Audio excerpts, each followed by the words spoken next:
Men sizlarga zo'r luk tayyorlab qo'ydim. Har taraflama to'g'ri keladigan. Derek Rose aynan yubqa, yengilgina bo'lgan sportivniy kostyumi va bunga qo'shimcha maza qilib yurishsin deb mana shu ichki kiyim, nijniy belyoni. Bu ham xuddi shunaqa yengilgina, yubqagina va bunga eng asosiy bo'lgan qo'shimcha har doimgidek hozir biza gapirganimizdek Louis Vuitton Ambre Nomad. Bu haqiqatdan ham hozirgi paytda eng zo'r atirlardan bittasi. Hidi rus tilida aytganda neveroятный. Italiyaning ofitsialniy Louis Vuitton butikidan olingan. Cheklari ham bor. Orqalarida ochilmagan joyi ham bor. Hidi nihoyatda zo'r. Haqiqatdan ham zo'r. Mana shu look bir-biriga juda ham mos bo'ladi. Aynan hozirgi paytda Toshkentning zo'r havosiga. Bu Louis Vuitton to'g'risida bitta zo'r faktor bor. Bir insonim, yaqin insonim Italiyaga borib, birinchi kunni o'zida sepganda, ikkinchi kunida qattiq bir yomg'irga qoldi. O'shanda u jiqqa ho'l bo'lib, 3-kunda unga insonlar aytdiki, juda ham nihoyatda sizdan yaxshi hid kelyapti deyishgan edi. Bu degani 3 kun hidi turdi va 3-kuni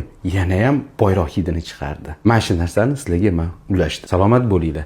Agar yoqqan bo'lsa, foydali bo'lgan bo'lsa, podpiska, layklarni ayamanglar. Sizlar bilan Mr. Etiket edi.